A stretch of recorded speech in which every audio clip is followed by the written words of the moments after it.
जब कभी कविता लिखता है तो उस कविता में कुछ कोई ऐसी खास चीज देख करके उसके मन में कुछ विचार आते हैं और वो उनको शब्दों में या कविता में लिख देता है। यहाँ पर जो कविता है उस कविता का नाम है सरिता। सरिता का मतलब क्या है? सरिता क्या होती है?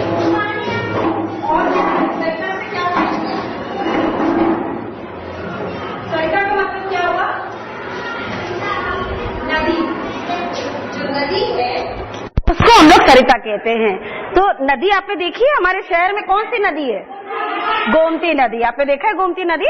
अच्छा, और कोई भी नदी देखी है आपने? कभी घूमने गए हो बाहर? हरिद्वार में कौन सी नदी देखी? हरिद्वार में नदी का नाम क्या है? गंगा जी वहां पर है ना।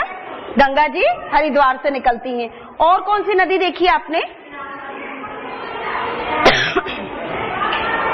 अच्छा, यहाँ पर जो गोमती नदी है उसको तो आपने देखा बड़ी शांत नदी है, बिल्कुल ज्यादा लहरें नहीं हैं। लेकिन आपने जब हरिद्वार पे देखा होगा या इलाहाबाद बनारस वगैरह की जो नदियां देखा होगा, बहुत तेज पानी बहता है। देखा है आपने? खूब तेज पानी बहता है। तो ये नदी कहाँ से निकलती है, कोई बता सकता है? हिमालय पर्वत से। क्यों निकलती है हिमालय पर्वत से? हाँ, हिमालय का मतलब हिम का आलय यानी बर्फ का घर। आलय मतलब घर और हिमालय मतलब बर्फ जहां पर खूब सारी हो। तो ये बर्फ पिघल पिघल कर नदी छोटे छोटे झरनों के फॉर्म में आती जाती है और एक साथ मिलती जाती है। पहाड़ों से जब नदी निकलती है तो इतनी चौड़ी नहीं होती है जैसे आपने हरिद्वार में देखी होगी, खूब लंबी चौड़ी नदी दिखती है, ऐसी नहीं होती है। कई पतली पतली नदियां निकलती है पहाड़ों से और वो आकर के एक नदी बनाती है। तो जब नदी चलती है तो वहां पे उसका बहाव बहुत तेज होता है। क्यों तेज होता है? पहाड़ों से नदी जो है वो पहाड़ों से उतरती है ना। और जब वो जमीन पे आती है उसके बाद उसका थोड़ा सा बहाव लेकिन तब भी तेज होता है। लेकिन जैसे जैसे वो मैदान में आनी शुरू होती है उसका पानी जो है बहुत शांत होता जाता है। हालांकि बहाव होता है उसमें लेकिन पानी जो है धीमा होता जाता है।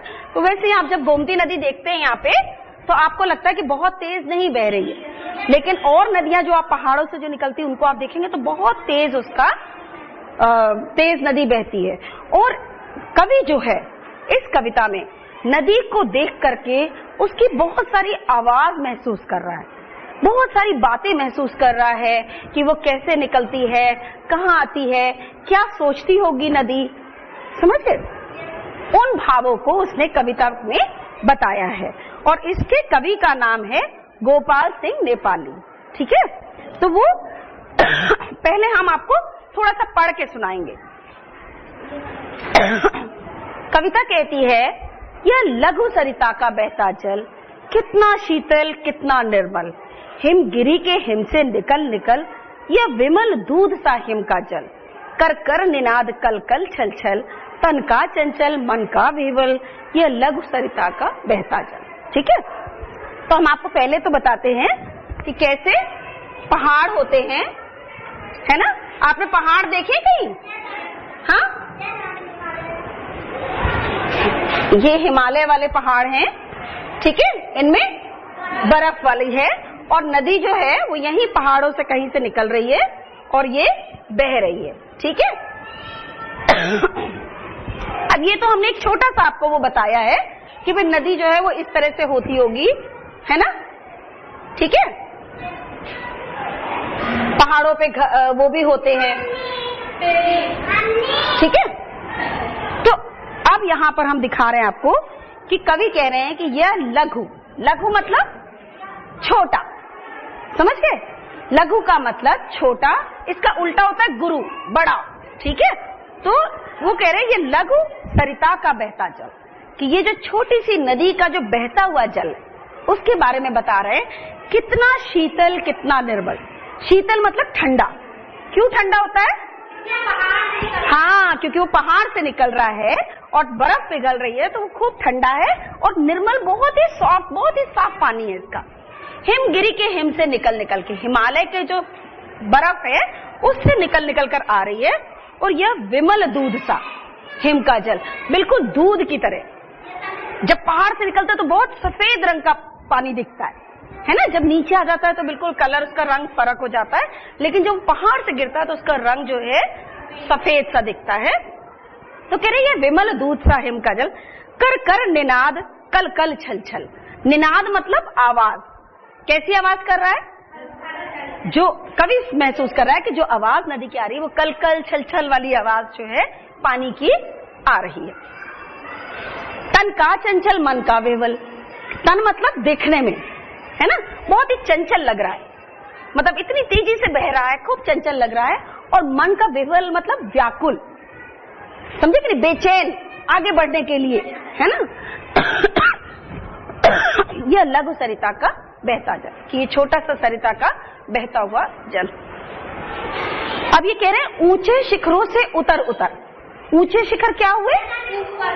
पहाड़ के जो ऊंचे शिखर है ना, ऊंचे शिखरों से वो उतर उतर के नीचे आ रहा है और गिर गिर गिर की चट्टानों पर। अब गिर गिर गिरी 3 बार यूज किया है ना। एक गिर का मतलब गिरना, और एक गिरी का मतलब पहाड़, ठीक है। एक गिरी का मतलब है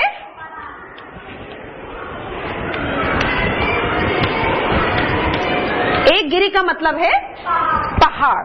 तो वो कह रहे हैं गिर गिर गिर की चट्टानों पर, कि पहाड़ों की चट्टानों पर से होता हुआ आता है नदी, है ना, एकदम से तो जमीन पे नहीं आता है, ठीक है। कंकड़ कंकड़ पैदल चलकर, यानी एक एक कदम सोचो, हाँ, रास्ते में कितने कंकड़ पड़ते हैं, एक एक पग जो है वो चलता हुआ पानी आ रहा है। दिन भर रजनी भर जीवन भर, यानी दिन भर चलता रहता है, और रजनी क्या हुआ?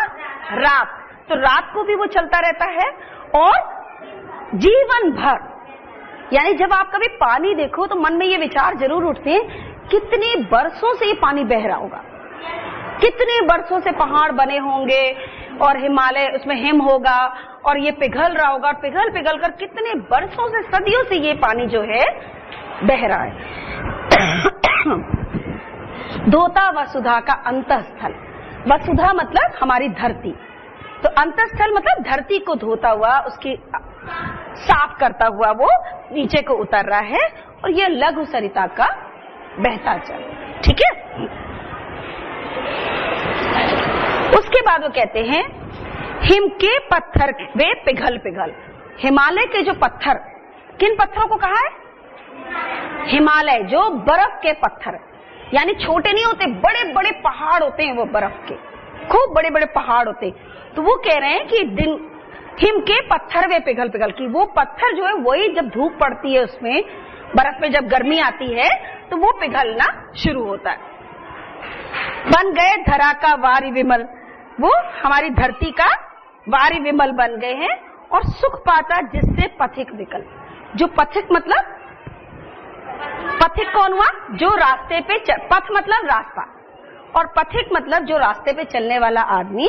तो जो आदमी रास्ते में चलने वाला है वो उससे सुख पाता है। कैसे सुख पाता है? क्या करता होगा बताओ? नदी से उसको क्या सुख मिलता होगा? पानी पीने को मिलता है, हाँ, ठंडा पानी रहता है, लोग नदियों से ही शहरों में पानी आता है ना। आपके जो बाथरूम में पानी आता है ये सब नदियों से ही तो आता है ना। नदियों के किनारे लोग काम करते हैं, कपड़े धोते हैं, है ना, बहुत सारे। तो वो कह रहे हैं, यहाँ पे वो कह रहे हैं कि जो पथिक है वो सुख पाता है। पी पी अंजलि भर मृदु जल। अंजलि क्या कहते हैं? हाथ को, इस हाथ को अंजलि कहते हैं, है ना। तो वो जब, अब नदी में कोई ग्लास वास तो होता नहीं है, तो वो कैसे पानी पीता है? ऐसे करके पीता है। तो वो जो पथिक है, जो व्याकुल पथिक है, जिसको प्यास लगी है, वो नदी का पानी जो है वो अंजलि में अपनी भर के और उसे पीता है। तो इससे उसको क्या मिलता है? सुख मिलता है। हाँ, नित जल पीकर भी कितना शीतल नित जल कर भी कितना शीतल यह लघु सरिता का बहता जल। कि नित जल कर भी, यानी रोज धूप पड़ती है उस पे और वो सूखता जाता है ना। फिर कैसे सूखता, क्या होता उस पानी का? ऊपर चला जाता है और फिर बादल बनता है, बादल बनके फिर बारिश होता है। तो कह रहे हैं कवि कि वो जो जल है वो जलता है और तब भी कितना शीतल होता है, यानी कितना पानी सूख जाता है उसके बाद भी ये ठंडा होता है। यह लघु सरिता का बहता जल। कितना कोमल, कितना वत्सल, कह रहे कितना कोमल है, सॉफ्ट है, और इस पे कितना प्यार है। वत्सल मतलब प्यार। इसको देखो अगर ध्यान से तो आपको मतलब बहुत प्यार आता है ना, कि नदी भी हम लोगों से प्यार करती है। और रे जननी का यह अंतस्थल, कि हमारी धरती, जननी मतलब जहां पे हमारा जन्म हुआ है, ठीक है, हमारी धरती, हमारा जन्म, हमारा भारत देश जो है, जननी का अंतस्थल, आत्मा है ये उसकी, ठीक है, जिसका यह शीतल करुणा जल, कि जिसका ये शीतल जल है, बहता रहता युग युग अविरल। अविरल मतलब युग युग से, अविरल मतलब लगातार बहता रहता है, जो कभी रुकता ही नहीं। कभी नदी को देखा रुके हुए? कभी नहीं रुकता, उसका पानी बहता जाता है, चलता जाता है। गंगा यमुना सरयू निर्मल, ये क्या नाम है? ये क्या नाम है? गंगा यमुना सरयू, ये क्या नाम है? नदियों के नाम है ना। हमारे देश की नदियां कौन कौन सी हैं? गंगा है, यमुना है, सरयू है, सरस्वती है, कृष्णा है, कावेरी है, ठीक है। तो आप लोग जरा नदियों के नाम पता करिएगा, ठीक है, थोड़े से नदियों के नाम पता करिएगा कि हमारे देश में कितनी नदियां हैं और उनके क्या क्या नाम, ठीक है। हाँ, नर्मदा, कावेरी, हाँ, इनका नाम पता करके आइएगा, ठीक है। यह है चंबल, ये है ना। तो ये सब नदियों के नाम आप पता करिएगा, कल जब आइएगा तो आप नदियों के नाम